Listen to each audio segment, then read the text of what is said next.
Hello, everyone out there in Radio Land. I am your gentlemanly gamer, and this is a special What If edition of the Undisputed Nerds Podcast. What if, you ask? Well, what if my co-host runs off with Batfleck and leaves me all alone? What happens then? We find out. I'm joined with a temporary co-host in the form of Drac Harris. Good evening, Drac. How are you? Hello, yes, I'm very well. It's lovely to be here. Thank you very much. I hear thanking the host is the typical way to go about these things. Absolutely. Anytime you want to thank me or bow to me, that would be appropriate, because that's what Zane makes me do every time we do these podcasts. For those of you who are Zane fans, do not worry. He will be back in a few weeks. As I said, he's run off with Batfleck to Scotland, I believe, and is having a lovely two-week vacation with him. So yeah, anyway, in the meantime, you've got the gentlemanly gamer here, keeping you hot and fresh with all the latest news and doings in nerd world. I'm joined with by a long-suffering friend of mine who, let's face it, knows a lot more about comic books than I do, and knows a lot more about nerd things than I do. So you're going to see an increase in quality this week, folks, that we've not seen often. But it's going to be good. We're going to go through all the latest tips and bits and talk through this stuff. How are you feeling, Drac? Are you doing okay? Tips and bits. Yes. I'm absolutely fine. Thank you. I appreciate your kind words. Certainly long, not necessarily suffering, but definitely happy to be here. And I certainly appreciate your critique of my comic book knowledge. I think certainly it's quite contemporary, but you tend to have a better historical knowledge, I think. Sure, let's go with that. Yeah, let's say that's the. I'll pay you later. That's great, thank you. Yeah, so I think let's just dive into this then and get started. So we're obviously going to cover the first episode of What If today, guys, and give you some. It is going to be heavily spoilery, so if you haven't watched What If, go away for a moment and watch What If. Welcome back. Thanks for joining us. So let's go through the news for this week. Drac, it has been announced that following on from the huge success of DC's fandom last year, where we got obviously a first look at a lot of properties, including the Batman, which in my money is still one of the best trailers that I've ever seen in my life, and anyone can fight me for it. Fight me, nerds. They've announced, Disney have announced that they are going to be doing their own form of it this year called Disney Plus Day, where they will be revealing some shocking revelations and new trailers for things and all kinds of information coming up. Early speculation on this. Is this the way forward? Is Comic-Con a thing of the past? Is it basically dead now? And is this going to be the way forward, do we think? And what do you think we might be seeing coming up on Disney Plus Day? I know they're going to be doing some Ms. Marvel stuff, aren't they? Yes. Your knowledge about this is a bit better than my own. Certainly, like the DC fandom thing was purely a reaction to COVID, as is to a certain extent, Disney Plus, especially in the States, because things there seem to sort of be umming and erring a little bit with the Delta variant, right? But I know that they're going to be dropping Jungle Cruise free on that day, so it won't be on Premier Access again. So I think we're all super excited for that, more so than anything else, arguably. I mean, that right there is worth the sub alone. Come on. Exactly. But yeah, that's roughly like mostly what I know about it, and the rest is just speculation. Obviously, the thing with the Marvel items is that they are behind the success of Disney Plus almost exclusively from quite a poor start up until when The Mandalorian came on, which is when, admittedly, that is where the whole streaming service did take off. But since then, it has pretty much gone from strength to strength. Adding Star on was their way of sort of adding a few more like mature members to their audience, rather than it just being purely, Disney princesses galore. More mature. Which I think Groot does fall into. I assume Groot is just a Disney princess now, just by default. Oh, I hope so. That would be fantastic. Yeah, exactly. any Disney princess who can regrow their own arm is definitely needed. That's what we were crying out for, isn't it? Exactly. Suck it, Rapunzel. Yeah, exactly. Okay, never has a truer sentence been said on the Undisputed Nerds podcast. Thanks for that. But yeah, it's obviously to tie in very strongly with their Investors Day. It's like it's either the end or the start of their financial year or something along those lines. So it's very much to promote the brand and get people investing. And I'm not quite sure if a DC did the same thing, if it was tied with their financial earnings. But obviously, ultimately, everything is about making profits. So it doesn't surprise me they've taken this move, really. Are you trying to tell me that the Disney Corporation, the one that puts smiles on kids' faces, is only concerned with making money? I think that's a little bit far-fetched, if you don't mind my saying so, Drag. Well, you'll have to ask Scarlett Johansson about that, won't you? Wow, shots have been fired already, guys. Man, oh man. That is... Thoughts on what we might see during that day, though, apart from Miss Marvel? Well, you've got... What have we got for the rest of the year? So, after What If... Eternals. It's what, sorry? Sorry, after What If it's... Go on, you say it. You say it correctly. Shang-Chi. It is Shang-Chi. Yep, that's correct. I'm sticking with what I know, especially after reading an official tweet from Simu Liu's account. So is that how you pronounce his name as well? Or their name? He actually put in a tweet with how to pronounce both his name and Shang-Chi's name. So Kevin Feige has actually got it right, no matter how much we might mock him for it. So what you're saying is that me doing my classic Englander accent of just doing it louder and clearer, Shang-Chi, is not going to fly this time. Is that what you're telling me? It's actually just pronounced Shane. It's just Shane from the pub down the corner. Shane Chai. It's actually Shane Childs, but for some reason, I don't know why, they've just decided to go slightly different with it. To appeal to international audiences. So, change it from Shane to Shane. Exactly. That makes, that makes the most sense. And now that you've said it, it's obvious, isn't it? But no, I mean, so this is, so Disney Plus Day is on November 12th. So it's, I would imagine, obviously, we'll have had Shang-Chi Shang Dirty Chai by then. We'll have also had, I think we'll have just had the Eternals, will have just come out, or be about to come 5th. Out. So I'm expecting something Spider-Man related, as No Way Home is supposed to be in December. I would hope so. By that point, I would, regardless of all the meme art that gets battered around the internet, I would hope by then we'd at least have had the teaser, because that is a month before release. So that would be exceptionally strange. Okay. The only reason they must be hiding that at this point must be the sheer giveaway, isn't it? Right? Like, I can't imagine. That's exactly what I said. What else it could be. I don't want to retread old ground, because we did talk about this last week, me and Zane on the podcast. But I will say that from my point of view, and I'm not sure if you'll agree with me on this, I'm actually a fan of them not bringing a trailer out, because in my personal estimation, everyone knows what the MCU is now. If you don't, then you've had your head under a rock. Everyone knows who Spider-Man is. Why do you need to promote the new Spider-Man film? Because as long as you know it's going to be in the MCU and it's going to be Tom Holland again, I mean, that's pretty much enough of a selling point as it is at the moment. I agree.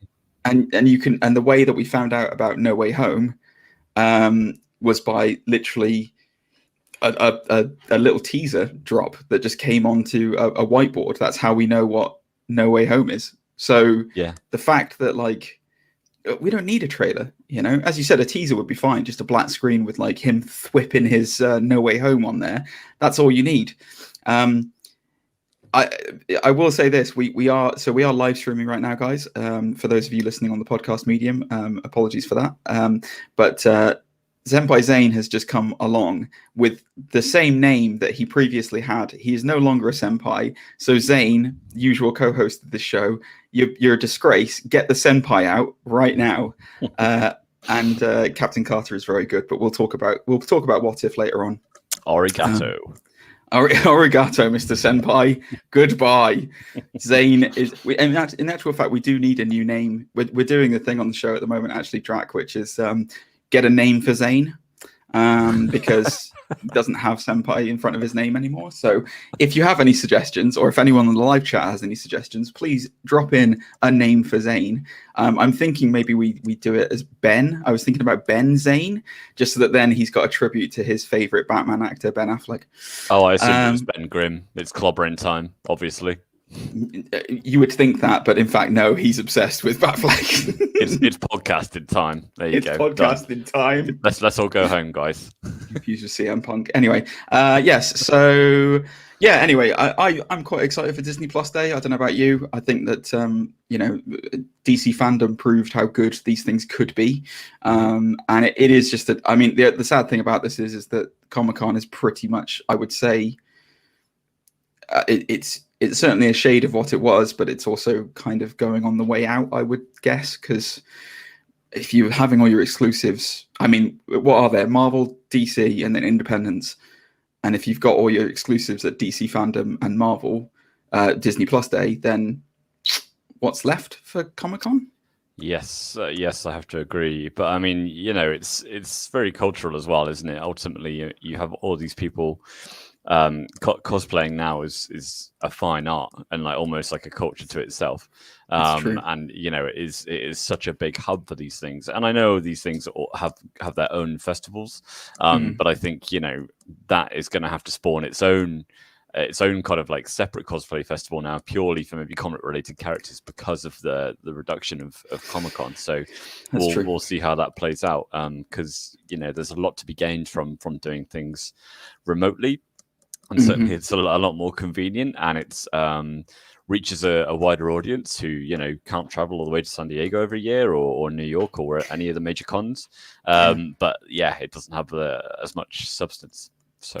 And I will say, you're right. Cosplaying is hot because I actually cosplay every time we do this podcast. In real life, I'm a very attractive, slim man, but I cosplay as a fat, ugly nerd every time we do this. So there you go. Yeah, anyway. Mohawk.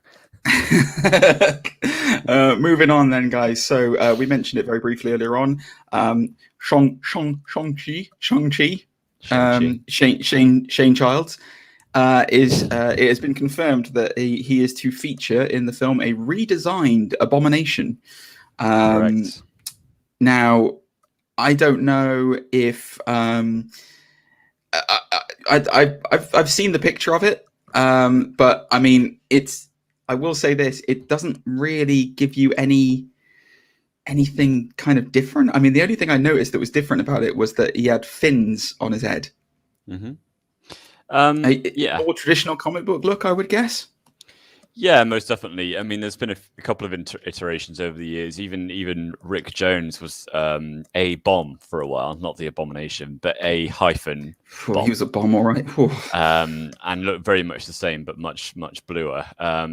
He's also very recently, probably to tie in with the trailer, been dropped back into the comics again in the Immortal Hulk series, which is featuring like pretty much every single Hulk personality and Hulk major character in all of their forms from the last 60 years or what have you.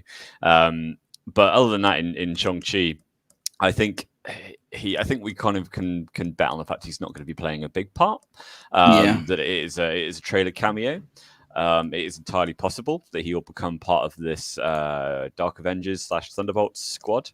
But in terms of from the original redesign, my feels is if they do go into detail about it at all, it will be that he has been continually experimented on since the first Hulk film. When he's been away since that's 2009, so that's like 13 years ago, which is a crazy amount of time.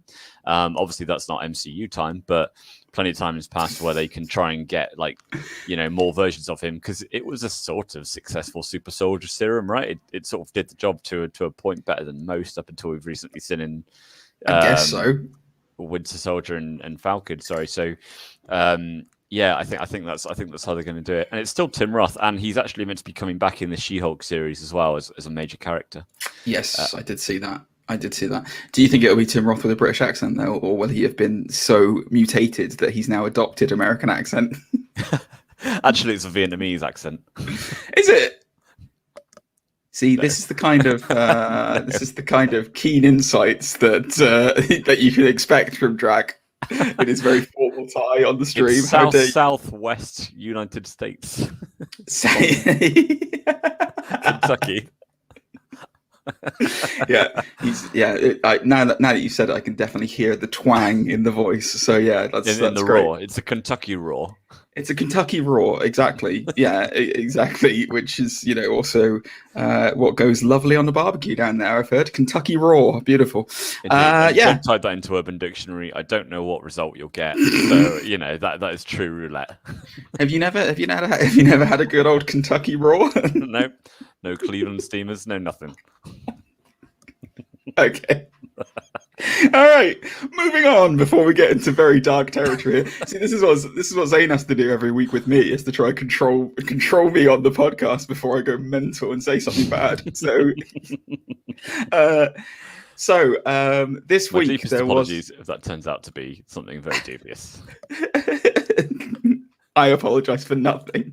I'm happy about it.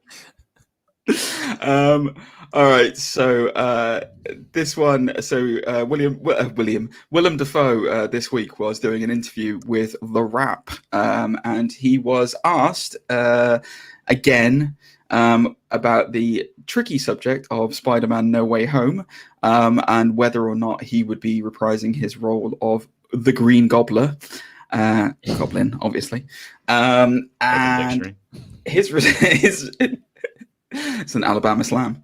His response was, I've got a lot of stuff happening right now, and I always feel like when a film comes out, that's when it's time to talk about it. Wow. I mean, he's not wrong. He's not wrong. Could not give an answer more placated than that, I don't think. Yes. So I think let the speculation run riot, guys, but I think it's pretty obvious that he probably will be in No Way Home as a version of the Green Goblin. I'm really hoping for the so there was a in the Raimi original, there was a deleted scene of when they were testing out some of the Goblin makeup, and they had like a fully animatronic face that like moved and was like a proper hood. I want that version of Green Goblin in this film. I don't want stupid Power Ranger armor Green Goblin. I want a what if scenario where that is what the Goblin looks like, because that makeup effect test was genuinely terrifying and it looked great, and that's what I want. Complete with floppy hood and everything, purple hood. Yeah, exactly. I don't know about you, but me, speaking personally, if I'm walking down a darkened alley, it's more terrifying to have a weird, foppish green guy with a purple hood coming at me with a weird ass face than it is to have a Power Ranger armor coming at me. I speaking personally. You're right, and similarly, if I had Papa Smurf walking down that same alley wearing a vest top with floppy hood as well, like it would be equally as terrifying. Anything. Listen, I'm one hat away from Papa Smurf, so I'm not going to go there with that. But yeah, thoughts on Willem Dafoe coming back? Are you excited to see him back as Green Goblin?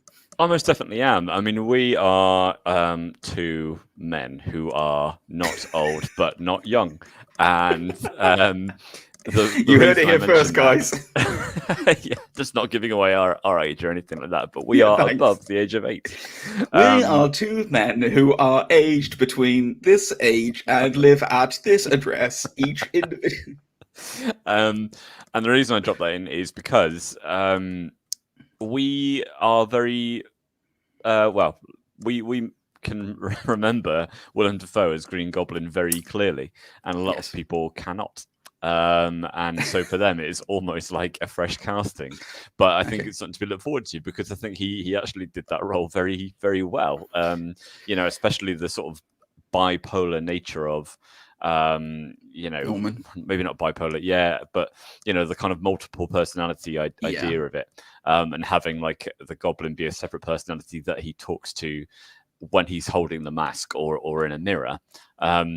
And that has been something that's been part of the character for, since forever. They're doing something very strange with him in the comic books these days, where he's sort of been Deus Ex Machina'd into a sort of good person by this guy called the Sin Eater. Again, like, apologies for any comic book spoilers and whatnot, but he basically got hit by a shotgun that took away all his sins, and now he's good again. Because temporarily, no doubt. Comics. Because comics. Even though he seems to be going about the right thing in the worst possible way, which is, a different thing. But he's had lots of different kind of versions of himself, including one where a couple of years ago, where he had the Carnage symbiote, which was actually a genuinely terrifying. The Red Goblin, wasn't it? Look, yeah, the Red Goblin. That was actually like a pretty good modern Spider-Man story, in my opinion. So yeah, I think. Sorry, I know Willem Dafoe is. It's been a while for him, so it'd be interesting to see if he can kind of get back into it again. But I agree with you. I would also like to see a costume that is more authentic, considering we've now seen what they can do with regular cloth costumes. Yes. So agreed. why not? Why not? Agreed. Richard E. Grant's Loki comes to mind. Anyway, but no. On a serious note, it would. You are correct. It would look better that way if they were to do something. Just get rid of the goblin armor. It doesn't. It's not.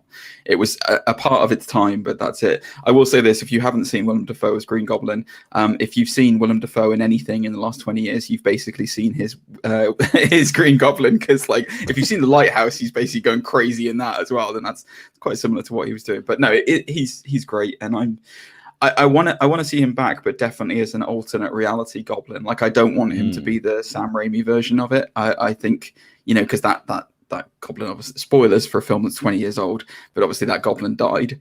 I would like to see something. If they're going as it seems from What If they're going balls to the wall craziness with this stuff, do something else with it. Red Goblin wouldn't be a bad shout. I have a theory.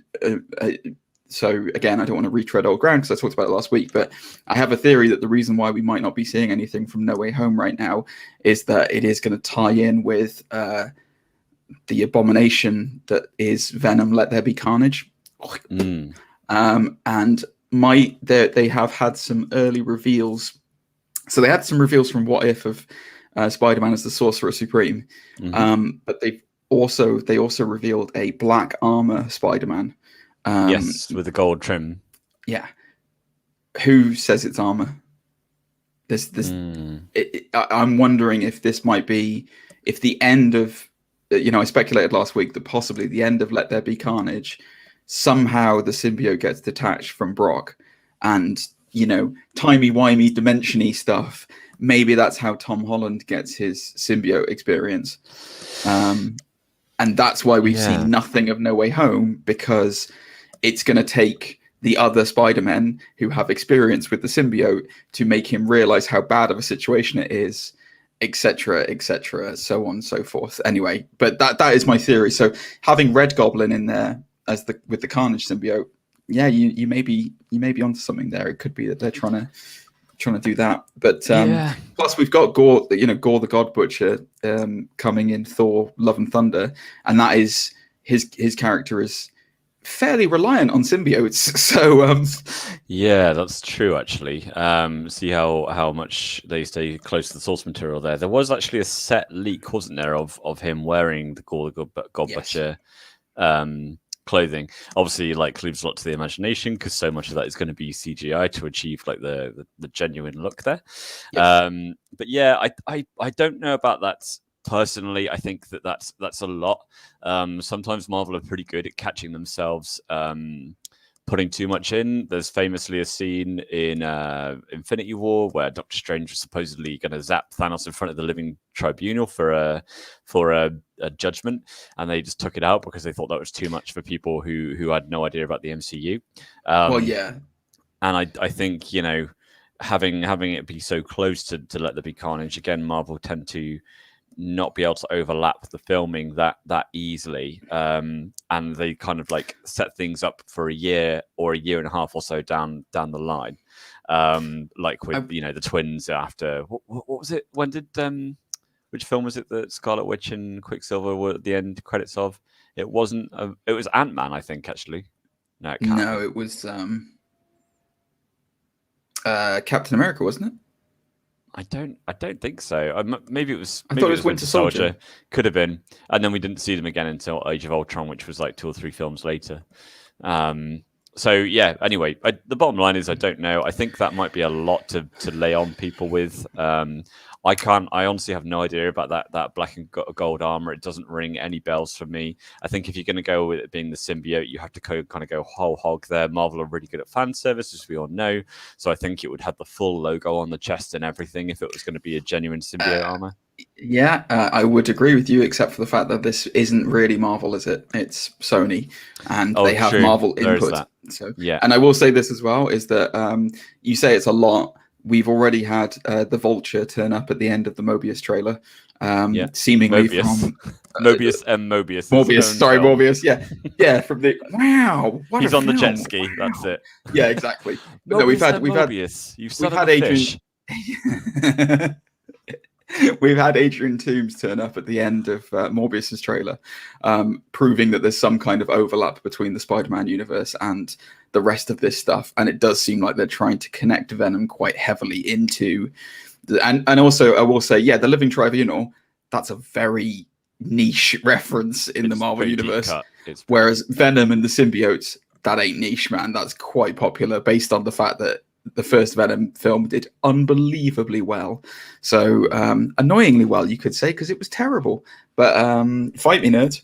But yeah, anyway, speculation. Let's see what happens. So I would like to see Willem Dafoe back as Green Goblin, definitely. I think you're of that ilk as well. So yes, make it happen, Marvel. Make it happen. So moving on, we mentioned Thor: Love and Thunder there as well. So the director of the director of Thor: Love and Thunder, Taika Waititi, was asked recently about his involvement in some upcoming Star Wars films. He was recently, his name was battered around, I believe, at Disney in regards to directing a new trilogy, possibly, or some ad hoc films. He has since dispelled those rumors, stating that before he does Star Wars or even look at it, he wants to remake Akira, the 80s manga film. Thoughts on that, Drac? Because, I'm not sure if it's a live-action version. Let me just find out, actually, if he wants to do a live-action version or whether he wants to do another animated version. But, yeah, thoughts on him doing another Akira? That is a bit left field. It has. I don't know about you. It's been many a year since I've watched Akira. Akira is one of those films that when we were young, it was actually quite hard to find. But it was like one of those first Japanese manga/anime movies to come over and be kind of put on like VHS and then early on DVD. Like you didn't even really see any, big stuff like Dragon Ball yet or anything like that. So. That is some heavy stuff, and for a lot of people it's going to be brand new material, even when it's, I don't even know how old now, like 20, 30 years or so, something like that. Yeah, 80s, wasn't it? So, yeah. But I think he's the right man for the job. I can totally see him directing Akira and making it work in live action. I will say it is a live action version of Akira, just to confirm. He's not trying to remake the cartoon, which my immediate thought is, well, don't fall into the same trap that Ghost in the Shell did and kind of whitewash everything, have it be true to the source material kind of thing. South Park Cartman, basically, the big amorphous blob. Yeah, exactly. That's exactly what I want to see. That is exactly what I want to see. Akira. Yeah, that's what I want to see. So yeah, he took their jobs. Yeah. But yeah, it's an interesting. Little thing that it kind of rings true to Taika Waititi's like mission of like I try to avoid doing mainstream things, and if I have to do mainstream things, then I'm going to make it really weird. Because Ragnarok is amazing, but it was quite weird when you look at it on the whole, like especially compared to anything that you'd seen before. It seems like Love and Thunder is going to be pretty weird as well. And like, I don't know if in my head, it's weird kind of picturing him doing a Star Wars movie as well. Like, I don't know how that's going to turn out. I certainly hope it wouldn't be like I'm hoping he would take one of the really, like IG-88, for example, like take a really weird character and make a movie around that. Because I just don't see how like you can really fit his stylings in with like a serious Jedi Sith kind of situation, Yeah, so you're imagining the Sith being more like the vampires from What We Do in the Shadows. Something like that, basically. Oh, that would be amazing. That would be amazing. And they've all got Kiwi accents. Oh yeah. Okay. All right. Come over to the dark side. Forget what I just said. Okay. Sorry. Make it like that. Make it a non-canon version of the Sith, where it's basically what we do in the shadows. Oh, that would be so good. There you go. I want to copyright that idea right now, just in case. Get Jermaine in to be like Darth Bane or something like that. That would be amazing. Both the guys from Flight of the Conchords and Murray, but he was already a werewolf, so Yeah, he's already exactly werewolves, not swearwolves. Exactly. No, it's fine. He can be like a Night Witch sister or something like that in Star Wars. That would be perfect for him. It'd be really good. Oh, we're on to a winner there. I can't believe it. He's only gone over to the bloody light side. He's been killing younglings. Can you believe it? Fake outrage. All right, let's get off the bad accents before we offend anyone. Yeah, sorry. Please keep coming to this stream. That would be great. Thanks. All right. Wow. So a couple of. Sorry. All I was going to say was, yeah, it is a bit left field, and you're definitely right about Thor Ragnarok and lightly Love and Thunder. But Jon Favreau obviously directed Iron Man, and then he went on to do The Mandalorian. Did he? He rather did. And there were plenty of light-hearted moments in the Mandalorian as well. So I can kind of see that transferring over and having Taika do something. It's at the end of the day, Akira is something that you can actually mess with like a little bit. Like it's not a light-hearted film by any stretch. It's got a lot of like serious like social commentary, especially on like Japan and stuff at the time, which is something I'm not going to get into here, mainly because I don't know much about it. But it builds up to it's a light-hearted family show, everyone. Builds up to a huge climax. That was not an intended to time in with what you just said. Builds up to a huge climax, and it gets pretty dark. But I think he's a very versatile guy. So yeah, absolutely kudos. I'd be happy to see that. And I'm a huge nerd as well when it comes to sort of Japanese anime and manga. So yeah. I know you are. Oh, it gets dark. It gets lonely. Right. So moving on. That's the tagline of the Sith. Yeah, that's the famous Kate Bush song. That's the what we do in the dark side. Yeah.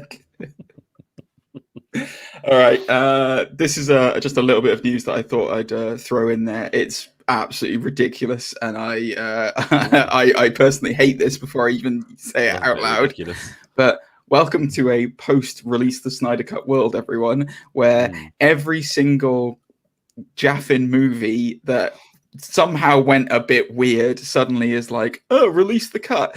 So brace yourself for this one, Drac.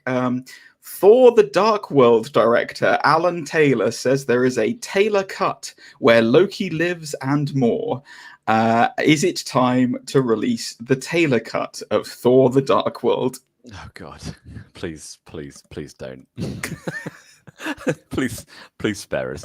I'm actually one of those people who did not mind Dark World that much. It's just that historically, it doesn't have. I even watched the first Thor film the other day and actually like parts of that as well. Like I really liked it, although it is getting quite crazy now what they're going to do with these actors, because Tom Hiddleston now is starting to look more like his age, even though he has got a very youthful face. So it's a bit of an odd time jump for someone who's over 1,500 years old. You mean he's starting to look like Richard E. Grant? You mean? Exactly. Because that's what we know he naturally ages into. He's starting to look like an alligator. You heard it here first, guys. Loki post 1000. That's what he looks like. Snout. He's getting there. Sharp features. That's what's going to feature heavily in season 2 of Loki. Is his big snout. So anyway, yeah. Sorry. Where was I? In fact, where am I? Who am I? You're talking about Thor: The Dark World and how you actually enjoyed it. Yeah, no, absolutely. I think they could have done things a lot better with the Dark Elves. Like Malekith himself is quite a genuinely malevolent Thor villain, which I think they missed out on there. Release the Dark World cut, says Zane. Goodness me. No, let's not keep going down that alley. Let's just keep it what it is. Even the Snyder cut was an improvement, but it wasn't a a masterpiece that suddenly was, dusted off after years and years. It was good and it was better, but it was not what everyone really wanted it to be. Agreed. I think that ironically enough, a lot of Thor: The Dark World has actually turned out to be slightly more important in the wider MCU whole, specifically with Loki, in terms of kind of Frigga's death in it, and the Dark Elves' involvement in that. It seems to have put a lot more importance on that film than I think everyone realized at the time. Yeah. I think that, unfortunately, as much as I do hate to say it, because I am a fan of his, Christopher Eccleston, when he's taking a break from walking through parks, yelling at people for it being untidy, he really did. If you've not seen that video, by the way, I need to send it to you, Drac. It's fantastic. He's walking through one of the parks and swearing like a demon, saying how filthy people are and how unpleasant the park is. But yeah, I think that he was phoning it in for that role. Unfortunately, he clearly didn't enjoy his time on that film. And Malekith, I guess it was before. Remind me which book where he's really important in it. War of the Realms. It was before War of the Realms came out, so Malekith wasn't. Before. Yeah, Malekith wasn't really as important. I mean, he was important, but he wasn't as important a villain as he is kind of now. So it is an interesting idea to see what could have been, I guess. But by the same token, I think it rings true for me with computer games with this, where it's like, if you want to release something and you want it to be good, make it good the first time. Don't release something and say, oh, this was poo. Hang on, let's just patch it. Because the releasing of these cuts, it was different for Zack Snyder because he obviously went through some personal heartache, which was, absolutely tragic. And, there was clearly a vision that he had that wasn't translated in the Whedon version. But like, are you all right? I have to do that whenever I hear Josh Whedon song. But this is just getting crazy now. Like we don't need an Aya cut. We don't need a Taylor cut. We don't need any of this stuff. Like, just move on from it. Like, do it right the first time, or just don't do it. Just don't cut it and have it completely raw right from the get-go, and then release the normal version after that to show how good it was. That's what I want to see. Release it raw, no visual effects, no nothing, just green screens. And if it holds up on its own, then release the special effects. Perfect. Thanos would have been very different in that case. Just one guy in a grey suit with a shark sort of vague shape on top of vague shark shape on top of his head, walking around like not talking. Quick. A vague shark shape. This is how we do shark. Apparently, that's just like, yes, this is a shark now. Yeah, go ahead, show off the guns. Go ahead. Oh, sorry. Yes, let me. For those of you who are listening to the podcast and not watching it on YouTube, you're missing out because Drac was. You could hear the muscles. Honestly, they were rippling. But you very conveniently moved me on to my last piece of news, which was. Sorry.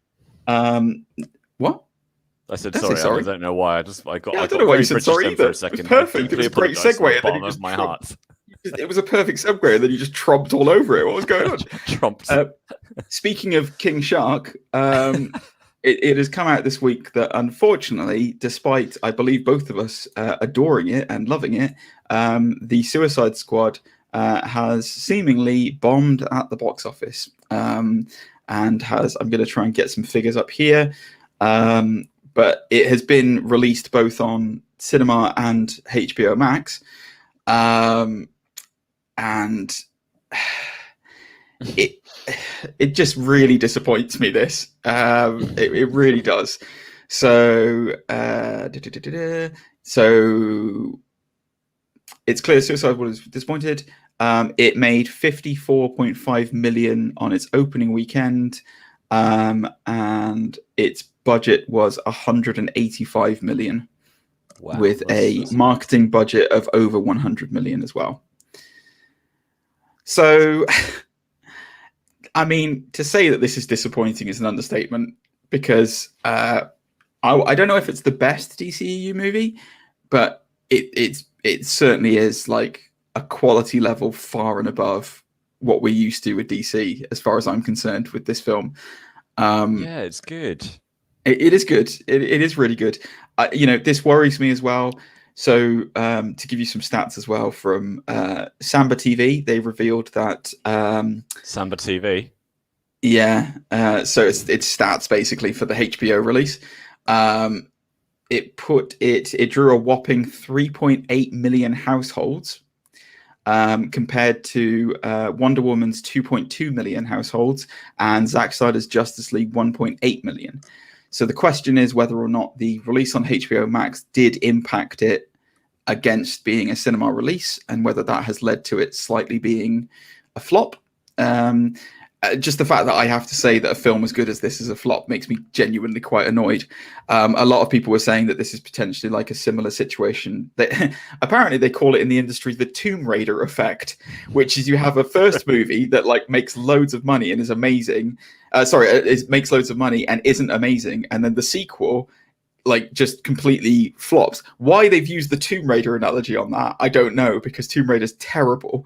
This one, I just don't know what to say other than it's genuinely really sad. So it doesn't look like we're going to get a third Suicide Squad. I guess maybe if Peacemaker does really well, they might think about bringing it back, because Peacemaker's already confirmed as a TV property. It is, yeah, for 2022, I think, or the fourth quarter or something like that.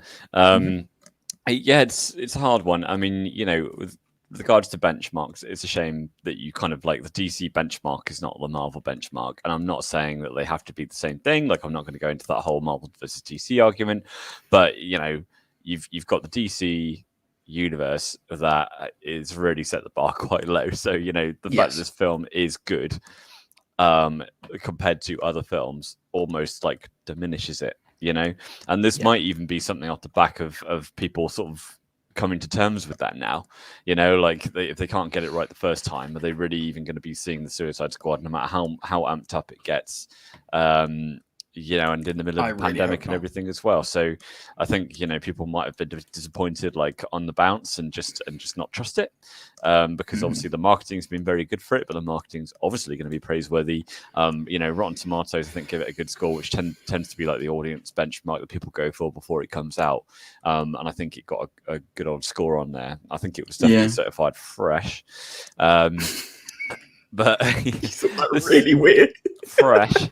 It's certified fresh. But this is the kind of thing where if they decided to make another one, I think, you've got James Gunn now who's going on to Guardians 3, and then I think I wouldn't be at all surprised if he takes a bit of a break away from superhero films. I've seen him say that he would do one or two other properties, like specifically, but with his sort of history, I wouldn't be surprised if he moves away from it after Guardians.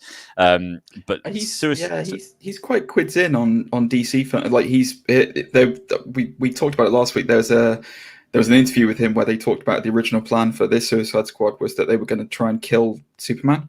Like it was the Suicide Squad against Superman. Oh yeah, and James Gunn apparently said, if you do it, I'm coming back for it. So yeah, he does seem still quite in with the superhero films, but yeah, I don't know. This is just it's just sad for me. What I was worried about with this was that DC were going to take it and go, "Ooh, it's critically and commercially amazing. That means all our films have to be like it," because that's generally what they tend to do. It's like, oh yeah, The Dark Knight was really successful and Man of Steel was really successful. Right, let's make everything really dark and gritty. That's the perfect way to do it. I still think one of the standouts personally for me in DC films over the last couple of years was Shazam, where it was I had no expectations going into it. I thought, well, Captain Marvel's a fine character. I don't mind him, but like, I'm not really looking for much with this. And it was really good. Very generic-y villain, but like it was really, really good. And like this has been, and you know what it was? It wasn't dark and gritty. And this has been amazing. Like Suicide Squad was brilliant, and it's not dark and gritty. It's gory as hell and it's violent as hell, but like it wasn't dark and gritty, and it was great. So you do say that about Shazam though, and there is a scene where a bunch of board members and shareholders get very graphically dismembered and chucked out of the side of a building during that in a very interesting turn of events on Shazam. I thought, like, from what I agree with you, is pretty lighthearted. Very interesting turn of events, ladies and gentlemen. Turn of events right up until the point somebody gets his arm ripped off or thrown out the side of a building, and then it goes back to pace again. You and I might agree to disagree a little bit on Shazam. Was it as gory as King Shark ripping a man in half? No, but this wasn't R-rated. Shazam wasn't an 18. So Neither was Suicide Squad. well, in the US, I think it was, but certainly over here on UK waters. I think it was. I don't think it was. I don't think it was rated R. I think it was not. That's really? the whole point. Yeah, rated R is normally. A lot of regular YouTubers that I highly trusted it was rated R, but yeah, you could very well be right. No, let me see. You need to. Now that you've thrown down the gauntlet with that, you can't just let me leave it. A finite gauntlet, if you will. You are correct. It was rated R. No, you're correct. It was rated R. It was rated R over there. No but yeah, I still can't believe it got a 15 certificate over here. I don't know how it did that. I also agree with you. Yeah. Anyway, there you go. But yeah, we'll wait and see how they go. I wouldn't be surprised if they keep doing more animated things along the Suicide Squad. They did 1 or 2 Suicide Squad animated movies already. Both of which I actually really enjoyed, especially the first one. And I wish I could remember it now. Assault on Arkham. That was a great film. Oh, does that technically count as a Suicide Squad movie? Because they didn't even market that as a Batman movie. He was heavily featured, but I mean, you had Deadshot and Harley Quinn and Boomerang and King Shark and Killer Frost. So yeah, most definitely. And then you had the I think it's called Hell to Pay, and it featured the Reverse Flash quite heavily as well. I thought that was great. Oh, you love a bit of Flash, though. My god, I'm so down for some serious Flash action. Drag. And I can't wait to hear who they cast as the Reverse Flash for the Flash film. It better be Ezra Miller, isn't Anthony Starr. No, yeah. Well, reverse choke slam Flash. I wasn't going to go there. I was not going to go there. I mean, he's such a great actor, isn't he? That why not? Cast him twice. I mean, he's all right. he's all right. He's Ezra Miller, isn't he? That lad. I'm not sure if you and I have ever had this conversation in real life, because you and I are very, very, very close friends. But I will just say this: that he's possibly the worst Flash actor I've ever seen. He's a Flash who doesn't know how to run. Yeah, you do love that, don't you? Just the floppy ridiculous. Arms. It's not just his arms; it's his legs and the legs. Honestly, that's not really his fault though. It's not like do you reckon they just went for all the auditions for the Flash? He runs like a grandmother trying to carry shopping home from the shops. Right. Like bandy legs. Run for us, and there's some directors and some casting producers. So it's ridiculous. No longer. Let's not. Run. I'm not devoting any more talk time to Ezra Miller on this podcast. No, I'm in charge this week, Zane. Remember that, Zane. I can see you on the live chat. Ezra, just take it down to a power walk, mate, because we're going to CGI in your run. Okay, you can't run, and then they just did their best, but it failed. Yeah, well, he failed anyway. Right. Moving on, Drax. So that's pretty much all the news for this week. I did have a little bit of news about the Suicide Squad, and apparently Deathstroke was supposed to be leading it, and I know that you're a big Deathstroke fan as well. Sure. I mean, so. It's cool. Sorry, I went really heavily West Country then. Like, am I? Am I? Oh, I love a bit of the old Deathstroke, mate. I'll tell you what, if there's one thing I love, it's a good bit of Deathstroke. Anyway, moving on. This week has been the release of one of the most anticipated Marvel properties, which is What If. Yay! For those of you who follow my Instagram account, you will see that I did post up a picture of one of the most famous what if scenarios, which was what would happen if the Hulk went on a rampage. They were really scraping the bottom of the barrel when they were looking for what ifs with that one. It was in the early days. Yeah. Before that, the Hulk could just sip tea all the time. That was his whole thing. You just sat down in lunch. Yeah, the Hulk had written some really angry letters. And now, he's meant to be ice skating through the speed. He's talking about Zane. He's wearing rollerblades. If there's anything that's true, because if there's one thing, just going back, guys, because Zane has interrupted our flow with a quick live chat message. But if there's outrageous, unbelievable, who does he think he is? But if there is one thing that it is described in the Flash books, he is definitely described as ice skating through the Speed Force. I definitely recall that being the way that his powers work. He's not running. Oh no. They're not books. They're not books. Through him. Yeah. he is very much the Toya Wilcox of the superhero world, ice skating through the Speed Force. So, yes, ridiculous Zane. Ezra Miller's terrible. Anyway, What If has come out this week. So the first episode dropped. It was the what if scenario of Captain America. So what would happen if Sharon Carter was injected with the super soldier serum instead of Steve Rogers? This is obviously the first part of, I think, is it a 6 or 8 part series? I can't remember. 9 parts. Oh, it's 9-parter, is it? Okay. It's 9 episodes because the episodes themselves are shorter. Right, of course.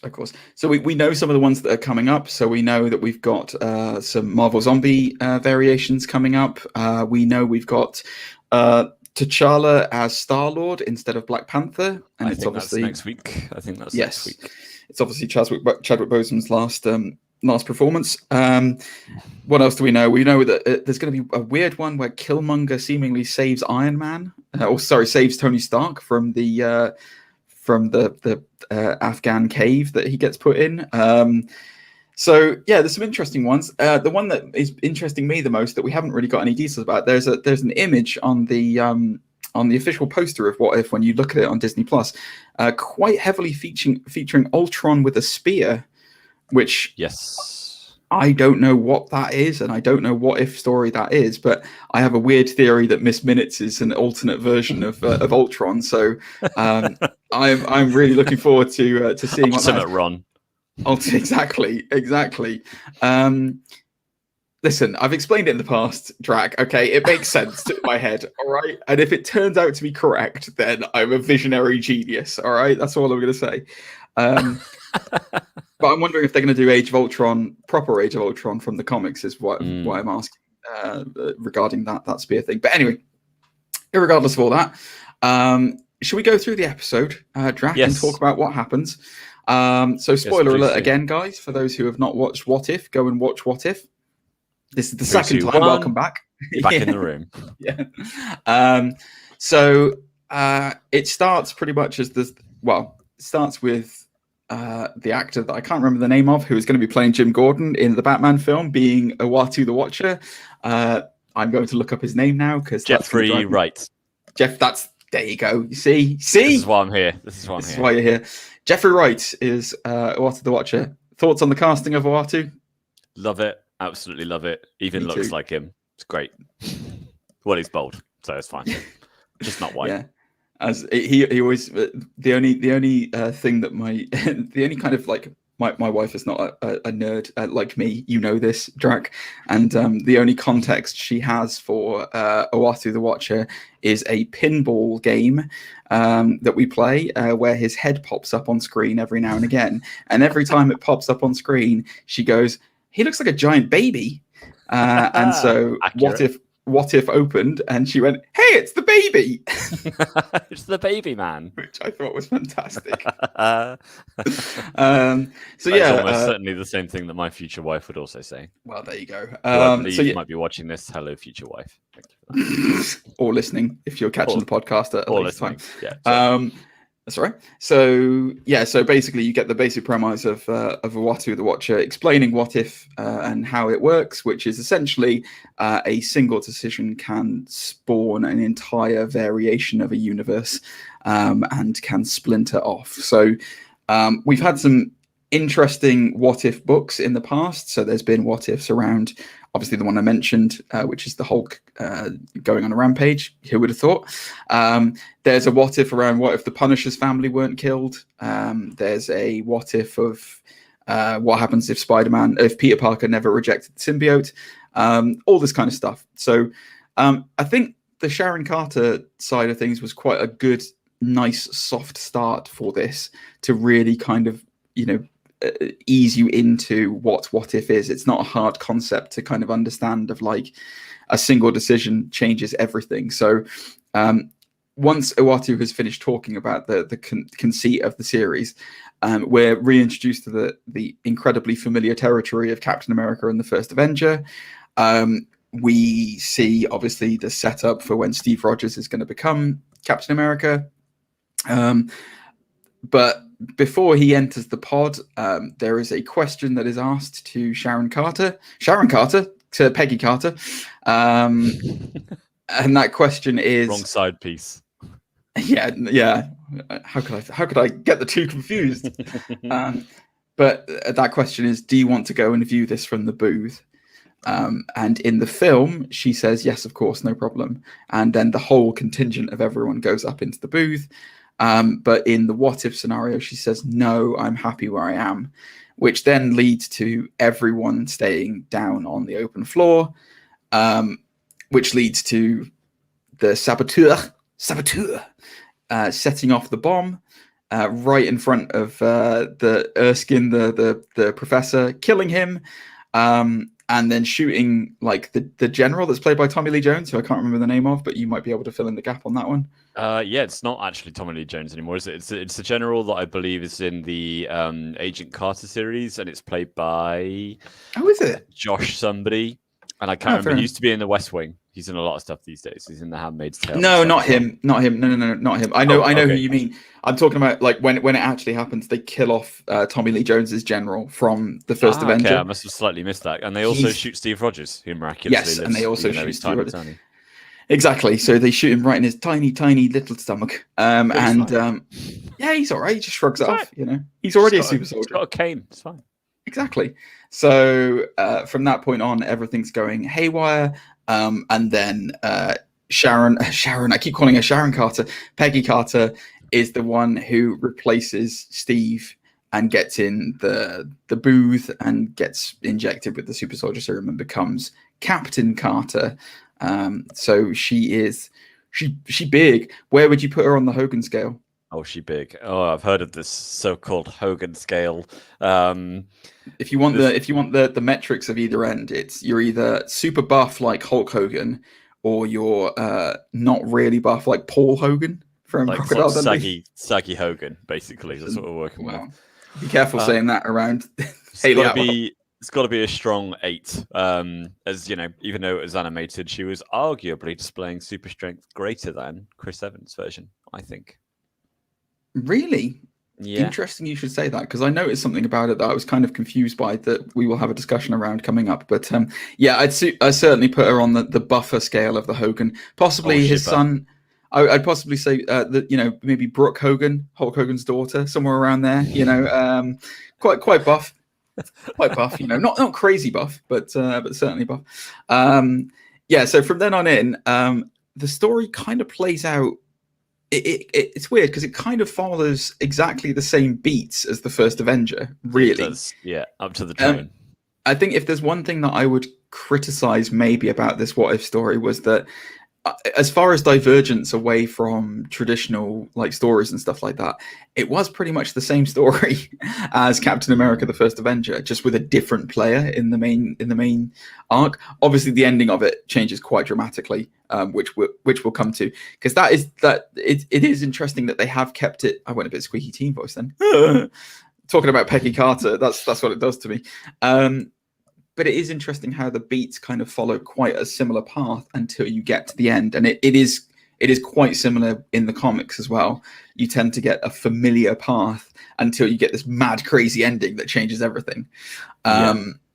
So, yeah, to run through it, it's Bradley Whitwer. That's it. Yes, thank you. Yeah, yes, is the general who then she reports to after that. And obviously, it's the classic, like, women in the 40s were not respected in the way that they should have been, and you know, he is immediately dismissive of her and immediately doesn't want her involved. And then, very similar to you know, Steve Rogers, she just does what she wants, and basically manages to capture the Tesseract after an incredibly good fight scene that is awesome. Agreed. I mean, like, I will say this: the animation in this is phenomenally good. Like, really, really good. Like, just the way that they do the lighting effects and everything. There's an incredibly iconic scene where she's fighting like Nazis as they're coming out of the back of a lorry, and she's in front of the headlights, and you just see kind of like this, almost like the silhouette of her just beating the hell out of them. It's just amazing. I mean, what did you think of the animation in this? I thought it was fantastic. I actually watched it on a fairly run-of-the-mill TV, and then watched it again on a HD TV a day or two later. And I was impressed both times. But wow, in high def, that was something else, I've got to say. So I was incredibly impressed, and I loved the extra imagination they can put into it to, kind of broaden our horizons a little bit about the character as well. Because no matter how many CGI and practical effects you throw at things, you are, at least partly, when you're seeing an actual person and live action, you're grounded in reality to a point. And with animation, that doesn't happen. So for me, I thought that was absolutely fantastic. I loved seeing her chuck around like motorbikes and demolish trucks, and ride on the back of the suit and everything in the sky, which we won't get into too much, just in case you've got that scene coming up to describe for us. But the whole thing was really enjoyable, really fantastic. And I think that you are right in terms of like there not really being any different story beats. My thoughts on that, though, are obviously like they're covering a lot of ground, and again, potentially slight spoilers here for future. So 3, 2, 1, boom. The premise of the end of the series is a multiversal Avengers team. Oh, really? So there is a shot which is publicized where you can see the kind of classic shot from the first Avengers in New York City, where they go around and each of the people from the different episodes are all together. So they are going to be a multiversal Avengers team.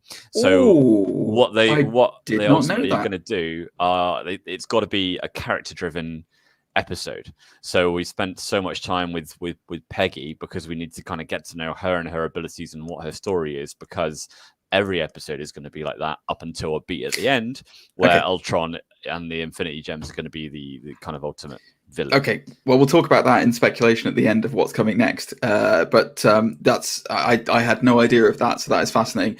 So yeah, we'll come back to that definitely. So yeah, covering the beats from the episode. So the where it does start to differentiate in terms of kind of the story beats and what happens is, so in her taking down this Nazi cargo, I guess, brigade that's going through. What's the word of like a train of cargo that's going? What am I trying to think of? Fleet. No, I'm trying to. Oh god, I can't remember. A murder. Oh no, that's crows. No. A murder of Nazis. It doesn't matter. Anyway, she stops this Nazi like caravan that's going with like and it's got Arnim Zola in it, basically. It's actually several trucks, not one caravan. Just to be, it's not like some guy with a caravan hitched to the back of his truck. It's not like it's not like Peter Kay's got like a Phoenix Night caravan and he's just driving it, and Sharon Carter's Sharon Carter again. I've done it again. I can't get her name right. I'm just going to call her Captain Carter from now on. That's it. Yeah, good shout. Anyway, Captain Carter manages to stop this caravan, inverted commas caravan, and captures Toby Jones, who is back reprising his role as Arnim Zola. Great. It is him. What's amazing about this as well, we didn't touch on that at the beginning of the episode. Pretty much all of the main actors from the MCU are voicing this. So Dominic Cooper is back as Howard Stark. Haley Atwell is back as Peggy Carter. Got it right this time. Obviously, we've got Bradley Whitwer in there. Dum Dum Dugan. Sebastian Stan is back as Bucky. Exactly. The only person who's not in it that probably should have been is Chris Evans, who does not reprise his role as Steve Rogers. It is the director. Also, Hugo Weaving is obviously not Red Skull anymore. It's now the other actor who was in Infinity War and has been in lots of stuff like Walking Dead, and I can't remember what his name is either. Who does he play in Infinity War? Who are we talking about? Red Skull. Oh, right. Okay, yeah, gotcha. Because it's not Hugo Weaving anymore. It's someone, but he does sound incredibly like him. So I was like, that's very impressive. So anyway, Captain Carter gets the Tesseract, and she captures Arnim Zola. That is where it's different from the film, because in the film she does not, Captain America does not get the Tesseract. So as a result of that, Howard Stark manages to create the first Iron Man armor, known as the Hydra Stomper, and is powering it through the Tesseract. And it is flown by vibes from the first Iron Man film from the Ironmonger, right? Like than the first Iron Man really. See, that's what I got anyway. But yeah, bit of both. I agree. So yeah, that it's kind of it's a weird. It's very weird seeing an Iron Man suit in like 1940s World War. I mean, Steve Rogers being. Why was my immediate question is why was Steve Rogers the only person who could pilot it? Was it just because he was so diddy that he could fit in the Iron Man suit and minimize the weight? I guess maybe. It just seems a bit odd. Yeah, I mean he was still specially chosen to be the original super soldier anyway, so maybe they're still recognizing these characteristics and they're putting power in the hands of the right man. And they had a previous relationship and everything with him and Howard Stark's character, so I get it. But yeah, you're probably right about him being diddy as well, and just basically pulling on a few, pushing some buttons, being the guy that pushes the button. Yeah, there you go. That's what you need to do in the Iron Man shoot, just push some buttons. There you go. The one thing that I did want to touch on that was interesting was that I don't know whether there's some higher meaning in this or whether they just throw it in, but historically speaking, in the MCU, as far as the Infinity Stones were concerned, anyone who touched an Infinity Stone who was not able to control the power of it, bad things happened to them. So, for example, Red Skull was transported to Vormir. In the Power Stone, obviously, in Guardians of the Galaxy, blew people up because you couldn't contain the power of it. In this, Captain Carter seems to quite easily hold it and carry it back to HQ and slam it down on a desk as if it's a paperweight without anything negative happening to her. The only other time that I've kind of seen someone touch it with their bare hands was like Nick Fury in the Avengers movie when he kind of like pulls it out of the device and puts it in the briefcase, but it's like literally a fraction of a second before he's then like, oh, my hand. So like I'm wondering, I don't know whether it's any kind of meaning involved in it, but as with Marvel and as with nerds, we ascertain meaning from nothing. So I'm wondering if possibly maybe they're trying to foreshadow Peggy has a larger destiny or has more to her than is actually meeting the eye. And she has the ability to control kind of a lot of power, possibly. I just thought it was a weird thing how they really have set up that like the Infinity Stones cannot be just grabbed by anyone, that you have to have enormous like ranges. Like you have to basically be like part celestial or like crazy powerful to be able to hold them. And she's quite happily thrown around a Tesseract as if it means nothing. I mean, I think that's an excellent spot personally, because everyone loves a bit of theory crafting, especially us, because we are apparently, me honorary on Undisputed Nerd. But yeah, if you didn't work nights, you could be here every week. Well, tell me about it. But I think for me, that's something that is just a small Marvel oversight, which I can let go of, because you could say the same thing about the other Infinity Stones in the sense that the Power Stone had the casing, and it was only when it was sort of like being held raw that it really was kind of like unleashed. You've got the Mind Stone in Vision, which is kind of like, I mean, it's kind of like a casing, isn't it? Come on, it's kind of the same thing. And then the Mind Stone was also in the Scepter as well. So I think there's context for the shell and how it's being held.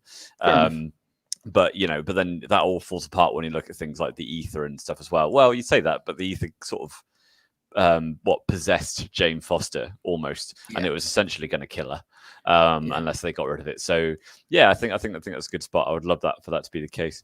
It is interesting. I mean, you're right. There is a precedent for them to be, because obviously the Time Stone is encased in the Eye of Agamotto.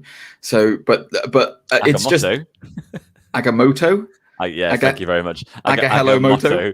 What is your motto, Dr. Strange? It's Aga. It's Aga. Whatever. Shane Childs. But it's the fact that they had the precedent for when Red Skull touches the Tesseract and gets transported, to Vormir. Like we've seen it happen. It's it has been documented in an MCU main movie. Sure. It's just weird that they did that. I'm sure it's just a throwaway. You're right. I'm sure it's just a kind of like a convenient thing of like, oh yeah, just have a slam it on the desk kind of thing. But I don't know. It just seemed a bit strange that she was able to completely hold and not have anything happen to her. Because I don't know how good a casing that Tesseract really is, to be honest with you. I mean, honestly, she just needs to be wearing a glove. That's it. That's enough. That's it. Don't worry about it. A good leather glove from Primark. There you go. Exactly. Other chain stores are available. None of which are promoted by us. Exactly. Wait, are we? Hang on. Are we getting sponsored for this? Oh, wow. Is that why you're wearing the tie? Yeah. Anyway, yeah. So moving on from. So moving on from there, it then goes into the pretty much beat for beat from the first Avengers again, from the first Avenger Captain America movie, where you see the Hydra Stomper and Captain Carter taking down Nazis all over the place. There's an amazing. Sorry, it was a great montage. Yeah, there's an amazing one shot where she takes down a biplane, like where she kind of goes into it, like into the plane, and works her way through, taking out Nazis all the way through. It really is a great sequence.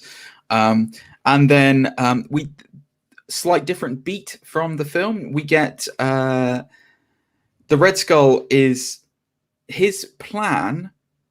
So in the movie, I can hear your voice here, like. All right, so okay then. Well, this is what happens now. His plan in the movie was to use the power of the Tesseract to create weapons to dominate the world. Makes sense. I get that. Fair enough.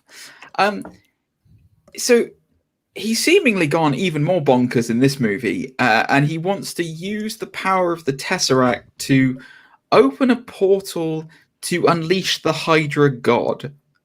Yeah. I mean, I've heard of stranger motivations. Comics. Yeah, exactly. Comics. Exactly.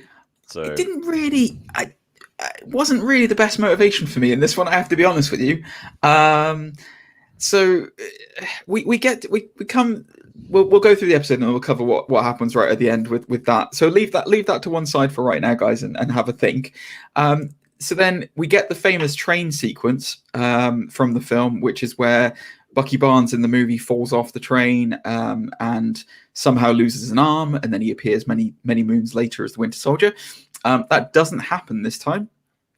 So Captain Carter saves him from his fall and almost rips off his arm.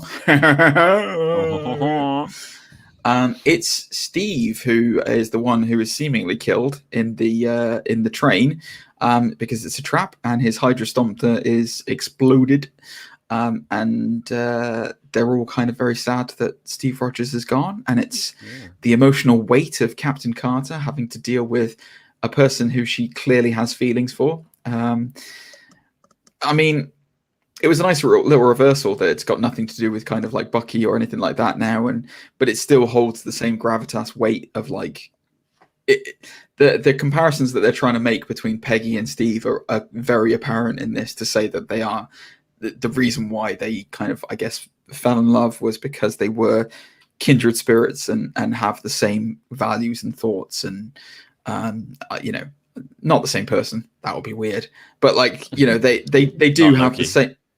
Yeah, not Loki. Exactly. They don't have the Loki self-love, but no, it's interesting how, as you said, it's a character piece, this, and they're trying to build up Peggy as being this, like, focus on the mission kind of person, but obviously with the same beats and structures that Steve Rogers has as Captain America. I mean, she's not Steve, so it is. We are watching a different character, a different person, go through a similar series of events, and I thought it was a great first episode to choose from. Obviously, it's very culturally relevant to have a strong female lead, both figuratively and literally in this case. And they weren't shy. I'm not going to get too into it, but they weren't shy about just being like, no, she's outright like much bigger and much stronger than him, and just having it be this is literally like, what if the roles were reversed? And I think that was great. Yeah. So yeah, exactly. So yeah, from there we then find out that she basically they do a what I thought was quite a cheap kind of writing move, which was they basically get Arnim Zola, who she's captured earlier on, gives up all the information about where Red Skull is, and I'm like, well, why didn't you try that earlier on? Like, surely you should have just gone straight for the source before. That was a very Baron von Strucker moment. That reminded me of Age of Ultron. Are you there? When he's just like, no, surrender, and he's like, I am going to surrender. Surrender, yeah, exactly. But yeah, so from there we get they're in Castle Crake. I think is that what it is? Yeah, I think that's right. Yeah, something like that. And Red Skull's about to enact his final plan. He now has the Tesseract from the Hydra Stomper, which is revealed to not be destroyed. And Steve Rogers is in the castle, being held as a prisoner. Why they wouldn't have just killed him, I don't know. But let's just go with the concise bargaining chip hostage. I get it. Like, I can explain that away. Yeah. And anyway, need to know how to pilot it. All those kind of things. That could be true. That could be true. But that's not their plan. They don't care about the technology. They just want to open a portal and ruin the world. That's true. It's always a nice backup that way. So anyway, they use the Tesseract to open up the portal. My immediate thought when he was talking about the Hydra God was that they were going to incorporate Hive into, because obviously it was established that Hive was sent to another via the Space Stone, actually, I think it was, but he was sent to another planet, and was in the TV show Marvel Agents of S.H.I.E.L.D., which is I guess is like a what if reality now. It was canon, but it actually sort of wasn't canon. Exactly. So anyway, I thought they were going to bring Hive in, and that was going to be the big final baddie was going to be Hive, but no, it turned out to be a massive tentacly monster, which. I wonder if they're going to. So my speculation on it was immediately when I saw it was like, oh, are they doing Sheogorath or whatever however you pronounce the name? Shumagorath. Shumagorath, that's it. Thank you. The H.P. Lovecraftian inspired baddie, who I believe is confirmed to be in Doctor Strange as well, or there's a rumor to be in Doctor Strange. Certainly heard that. Yeah, I don't think any villain's been confirmed yet, which is another slight weird move from Marvel at this point, so it does make you wonder. You're right, they love their villains, don't they? Well, I will say their villains have improved dramatically. That was my immediate thought as well, though, when I saw the tentacles, and I kind of thought that's where they were going with it. But then when they didn't reveal like a big eye, and it was just like lots of little sharp teeth.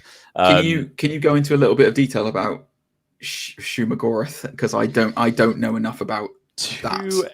To a point. So it's just another one of those. He's essentially a god of another dimension. Almost to the extent that he is the dimension. But his power levels have been incredibly varied over the course of the years. And if they've diminished him, they've done it as part of sort of like the writing, so that it makes him more. Beating him more achievable to a certain point. Right. Otherwise, if you sort of attacked him in his home dimension, it just wouldn't be possible. Again, really random thing. Very recently in the comics, he was killed, seemingly, if something like him can be killed. Really weird. But yeah, he is basically an extra dimensional entity, supremely powerful, god of his own dimension, who wants to conquer all other dimensions. So it's a very Dormammu-esque character, much like from the End of the Verse Doctor Strange movie. Exactly the same kind of premise, essentially. It is interesting how Marvel do seem to be setting up as like you've got these branches of reality from the TVA, where you've got kind of like the what ifs basically of like these all different realities kind of spawning, but then you also have this like they're not realities, they're dimensions, like they're like a dark dimension, or like a thing where time, space, and reality don't seem to have any kind of input, like they don't have any kind of structure or anything happening to them, like the dark dimension or like the quantum realm. Like it seems like they are establishing that there are these places where there are set rules, and then there are other places where there are not set rules, which immediately made me think of like, well, how then did I when I was thinking back on this, like the way that they wrapped up Doctor Strange was by Doctor Strange taking the time stone into the dark dimension and using time, which was established to be a new thing for Dormammu that he had not experienced before.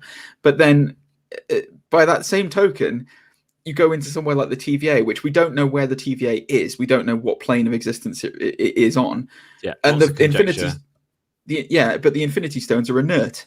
So it's like, does it work in one dimension? It doesn't work in another dimension. Do they? How does this? How do these rules work? It is canon that the Infinity Gems only work in their home dimension.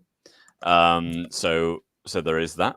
But I think, they're playing it fast and loose with these kind of rules. I think that the idea is that there is let's say like the MCU itself was originally the Marvel 616 universe, and that's what we're operating in right now as a timeline. And that's from the comics, by the way, guys. For those of you who are not in the know, 616 is the number that it was assigned in the comics. Yes, but supposedly that is also, I think the MCU universe is either the same or maybe it's got its own number. I'm not actually sure. Yeah. But the idea is that, let's say, the Dark Dimension is not a different universe; it is a different dimension of the same universe. So in theory, having like another universe, like let's say Captain Carter's universe would have its own version of the Dark Dimension. If you follow, okay, I see. What you mean. I mean, that might not be the case. You could just say there's only one version of that across all realities, and the Dark Dimension is like around and outside the sacred timeline. I don't really know how you want to put that. Yeah, but yeah, I don't think they're going to touch on that too heavy, because you're going to get really, really complicated. Oh yeah, it's a head mess, that one. Anyway, yeah. So it's just an interesting thought to say how the rules apply, and if they are going to explain the rules of these kind of like things. But it does seem like they are establishing dimensions are a different entity from branching timelines. So it is what it is. And then. Yeah, I will comment on that in a second, Zane. Our lovely Zane has just I still can't get over the fact that you've left your name as senpai, and that it really makes me annoyed. Thanks, but happy to be here. The end of the end of the episode is well, first of all, Red Skull being squashed, which doesn't happen. Great. Well, it's great. Yeah, I like that they did the classic animated eyes as well. Which, if you slow it down and freeze frame it, he does the classic like, "Oh, I'm screwed here," and he does the big eye popping like squish. Right, should have put the Wilhelm scream over the top. Yeah, that would have been great. Literally, that would have been so appropriate. So yeah. Anyway, that happens, and then basically the classic. Portal goes. Oh, look at you absolute nerd! For those who can't see it, Drac has just displayed his Captain America shield. I actually prefer the Union Jack version of the shield that they got in the show, but that's just a personal preference to me. Yeah, and the way that they close the entity is coming through, and they have to try and force it back into its own dimension. And the way that happens is what. Your microphone's gone, by the way, Drax, so I cannot hear you. So how are we? Oh, there we go. That's better. Now I can hear you. You're coming through. Hear me now. Thank you. I just know what you're about to say, and I like the end of the episode was a bit dubious for me, like how this was achieved, how the beating of the tentacle monster was achieved. Yeah. So Peggy uses all of her strength and a single shield to push back huge, ridiculous tentacles, which would have slapped her silly. Let's be honest. Conveniently, which will fold into one spot, and none more generate around her. Correct, exactly. And she goes through the portal with it, and she disappears from the 40s. She does do a bit of a cool stuff with some sword as well. I will say she does grab a sword and get some choppy. Which is a Captain Britain reference, I think, because you have in the legitimate Captain Britain in the comics universe, completely different character, very briefly mentioned in Avengers Endgame when they go back. Well, he's to New not Jersey. mentioned, is he? You heard Braddock. You heard Braddock just about. Did you just hear it? I couldn't remember whether it was like you heard it or if some very clever nerd fans lip synced Hayley Atwell or what she was saying, and I think she say something about we still haven't heard anything from Agent Braddock or something like that. I can't remember, but I'm positive that I think I looked at a scene where somebody had done an enhancement on the audio, and it does get said, but it's just not like part of it. But irregardless, the whole idea of Captain Britain is that you have that kind of similar look, and he quite famously has the Sword of Might and an amulet, whose name kind of escapes me right now. But basically, she's been. Yeah, sorry. That's all right. You're tangenting. I'm diverging. I'm tangenting. Sorry. We'll come back to that at some point. But yeah, anyway, the end of the episode is different but similar in the sense of Peggy gets respawned, I guess. Yeah, nice. out of the portal in modern day, 2012-ish, I guess, era. And Nick Fury and Hawkeye are waiting for her, actually voiced by Sam Jackson and Jeremy Renner as well. Much like Loki in the first Avengers movie. Same moment. Correct, with a bunch of tentacles as well that she's done chopped. Sushi. So it seems that the passage of time has been almost instantaneous for her. So it's obviously 80 years in her mind is like a couple of seconds from going through the portal and coming out the other end. So yeah, I mean, reviewing this episode. So we have a standardized review on this show, Drac, which is, was this episode disputed or undisputed for you? Undisputed. I would agree. It was an excellent start, and I think it was the perfect way to ease us into What If. Yeah. As Zane has said on the live chat here, it does open up kind of possibilities in that universe, because obviously, if Peggy saved Bucky from becoming Winter Soldier, then that means that Howard is never killed, which means that Tony will never become Iron Man. You could argue that this universe created Iron Man already, because we've got the Hydra Stomper, and it will be a different version of Iron Man. Who knows? Maybe Howard Iron Man's up and becomes, a Playboy Iron Man. Who's to say? Yeah, they've still got the Tesseract, I think, haven't they? So why not? Still got the Tesseract, exactly. I mean, there's so many. I think there's so many ramifications that could come from all the stuff that happened in this, which I'm pretty sure we'll never see. Like that's it. I'm very intrigued to hear more about your what if Avengers, that seemingly is going to be an interdimensional Avengers team. And is that what you're saying then? Because I mentioned at the beginning of this review talking about Ultron being on the poster. Do we think that Ultron's going to be the big bad then? Is Ultron going to be the Infinity Stone powered threat? We believe that is the case. I mean, obviously, nothing has been confirmed, so it's hyperbole to a certain extent. But we think that's going to be the case. It's going to be an Ultron who finished Vision and transported his consciousness fully into Vision, and then gained all the Infinity Stones. So there is going to be a big bad there. There was actually very randomly a Hyundai advert, right? With all these multiversal Avengers fighting some clones of Ultron, or like Ultron robots, and it got uploaded officially by Hyundai, and then very swiftly taken down, but not before one or two people managed to that's brilliant. So it does also show Thor driving a Hyundai very briefly. Oh, I did see that.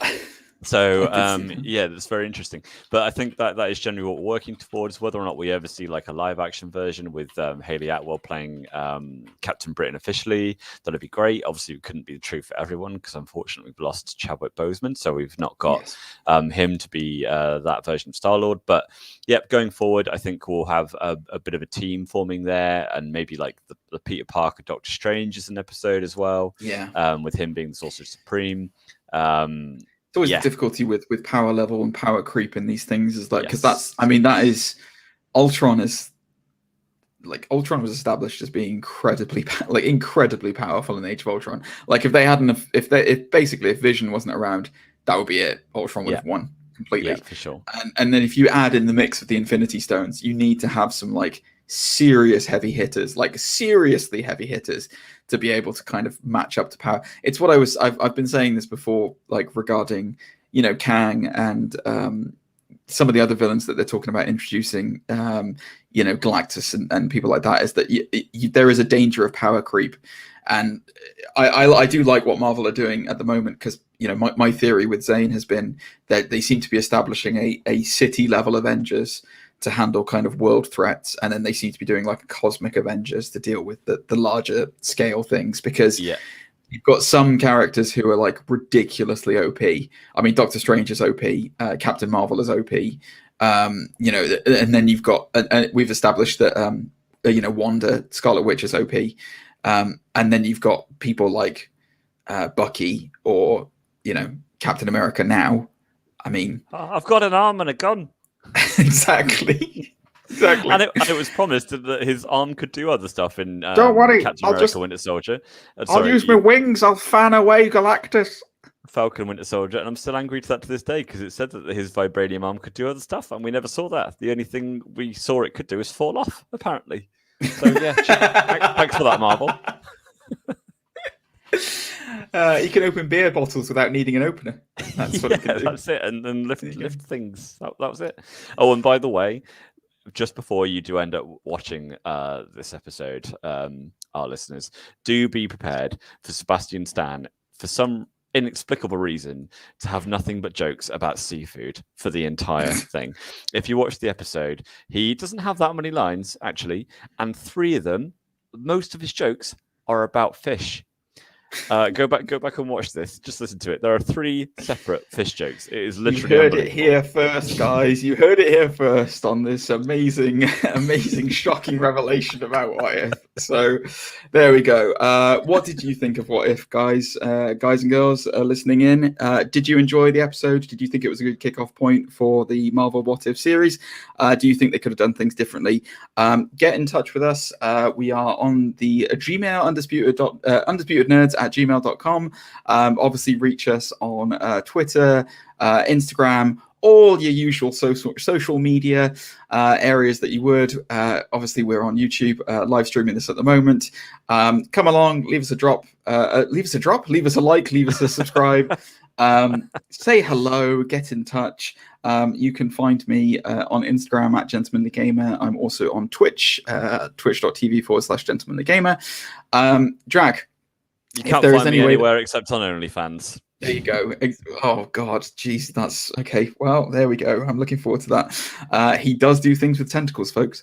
Drags, thank you very much for joining me, my friend. It has been an absolute pleasure having you on this episode. And I've really enjoyed it. Thank you for having me. I will speak for both myself and Zane to say that if you ever want to come back and join us, you are more than welcome anytime. And your comic book knowledge is God, we need it. Yeah, guys, I believe next week I will be still sort of riding on my own without Zane because he's just so unbelievably in love with Batfleck that he's having another week's holiday. So he will be returning the week after, but we'll be covering episode 2 next week and all the latest news. So until that time, have a fantastic week, everyone, and we will see you then. Say bye, Drac. Take care, everyone. Have a good week. See you next week, guys. Bye. Bye-bye.